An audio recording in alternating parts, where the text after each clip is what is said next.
Hello everybody, this is Hello Girl and this is what I know.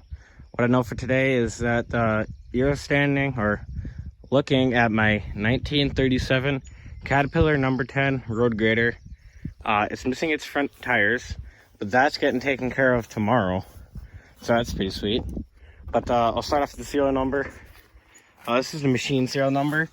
It would be different from the motor, but it's 1K59SP. So that'd be the 59th built, and the SP stood for special parts. And in my case, special parts would be my lights, and my heater, and then the snow wing, of course. And then I want to say that the low pressure singles in the back, I want to say that's special parts too.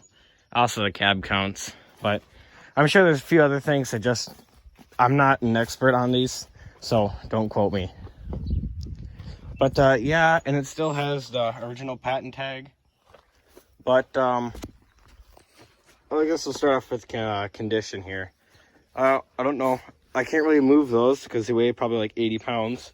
These, I don't want to call them like the hub. Yeah, the hubs weigh about 80 pounds, so I'm not going to move those. I believe they're solid cast, so yeah.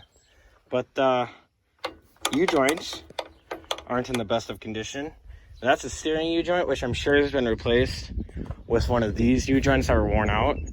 But yeah, then they welded some plates right here. I wonder if their blade circle might have been popping off at one time. And then the blade circle's a little bit hogged out, I guess you could say, or mushroomed over. And then see, I have a set of tire chains that came from my dad's road grader, which is much newer and a lot nicer. But my tire chains are pretty much shot. We have broken ones on there. They welded a piece of angle iron in the back for some reason. And then I can't tell how thick my moldboard is. I don't really know. I believe the original would be 3/4, but I believe that's what it is. It's pretty cool. It has all this red paint under this repainted stuff, whereas like a bunch of spots were repainted red, like for instance these front hubs. That step back there was painted red. There's a few other things I know of. Let me see here. Part of the blade was painted red, or part of like this pin right here has been painted red. Sure, a few other things. Here we go. This has been painted red, as you can tell. And then this whole entire mount for the wing was painted red. But anyways, so yeah, it's more condition kind of way. There's one more thing that's pretty interesting I saw. I'll walk around here.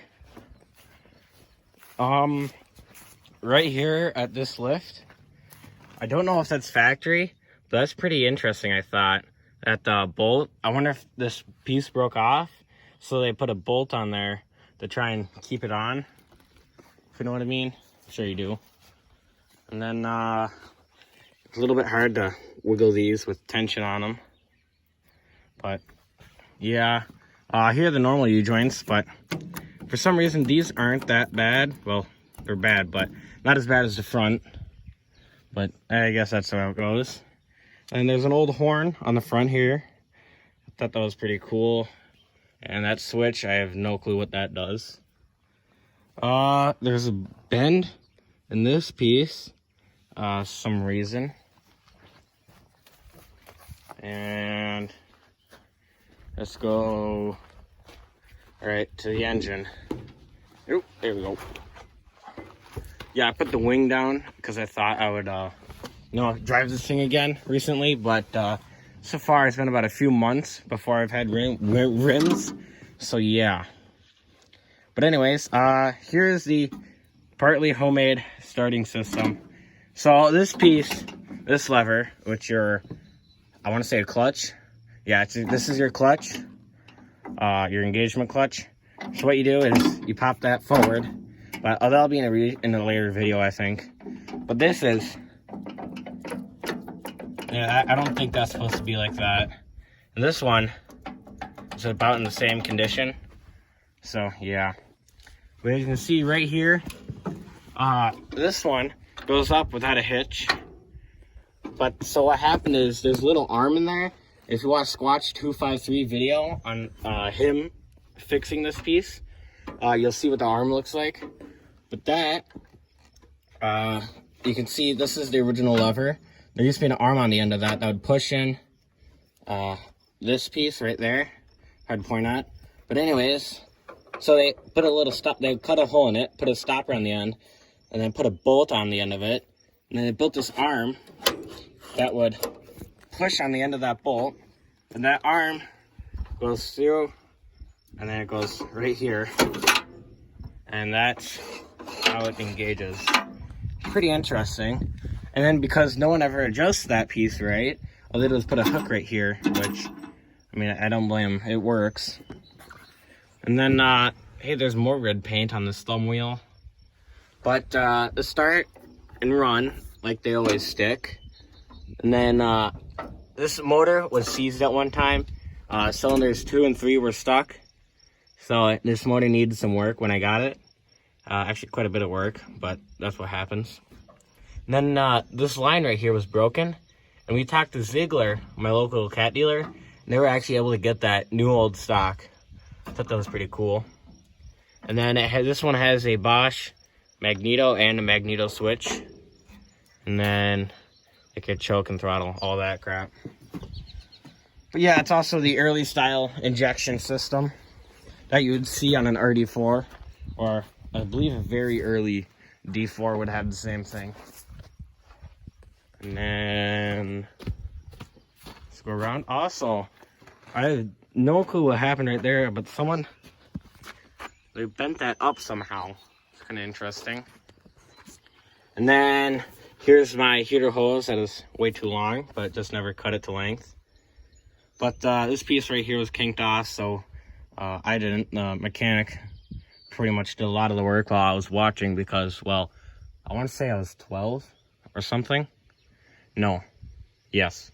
I might have been 10. I think I was 10. I don't remember. But anyways, I was 10 and I didn't know much about even engines at all. Well, I knew a little bit about gas engines because I had a few lawnmowers, but anyways, so he brazed that up together. But I have to do this the factory way, which would go down and then across to do it right, and then it could fit the old panel on there. But anyways, that's just this side. And they have percolators as an oil filter. And then just the old style, what you ever want to call it, the dipstick. The old style, there wasn't a running on there, or just a cold, like a cold gauge, if you know what I mean. I think you know what I mean. But also right here is the original or the drain tube for the pony motor, which I've heard is pretty hard to find, because what happens is these pony motors, they get put on a bench because they're always broken, and then those drain tubes always get knocked off. So it's kind of interesting that that's still there. And then here's, I believe, an old heater for the whatchamacallit, the engine. And then I believe my cab is not partly original, but not totally original, I want to say, because there's supposed to be 3 windows on that door, not 2. But I think I'll keep it with the 2 windows because I like the look of it. And then seat's completely junk, still has a horsehair on it. And then what else we got? A wooden steering wheel. That's really cool, I think. I don't know if that's original or what, but someone in the comments know. I'd like to know if that's original. And then it has this, someone built this for some reason.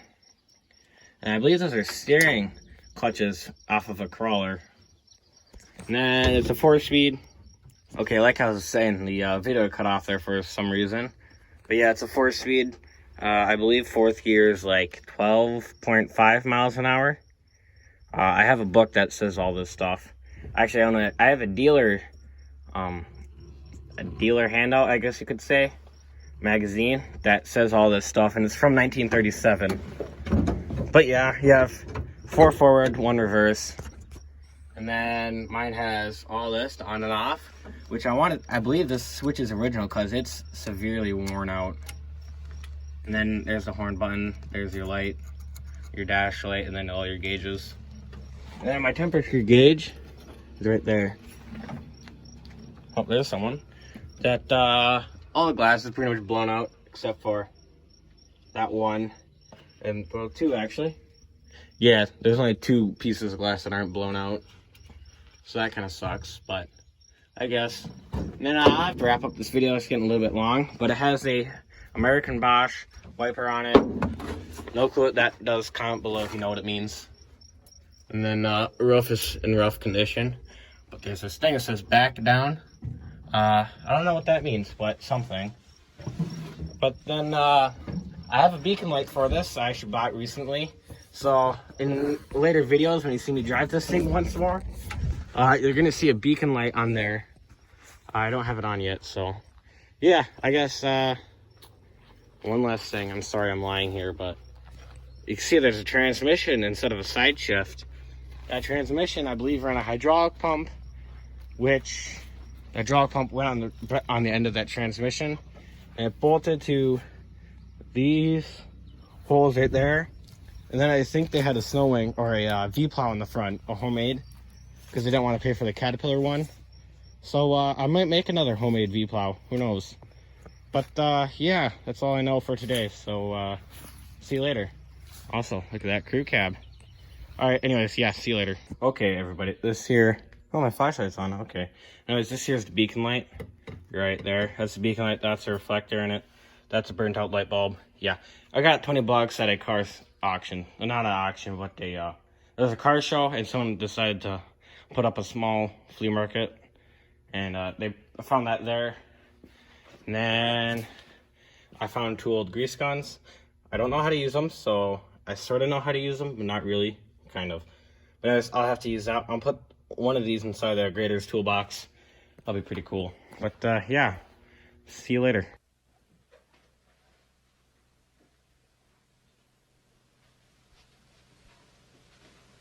You're still here? It's over.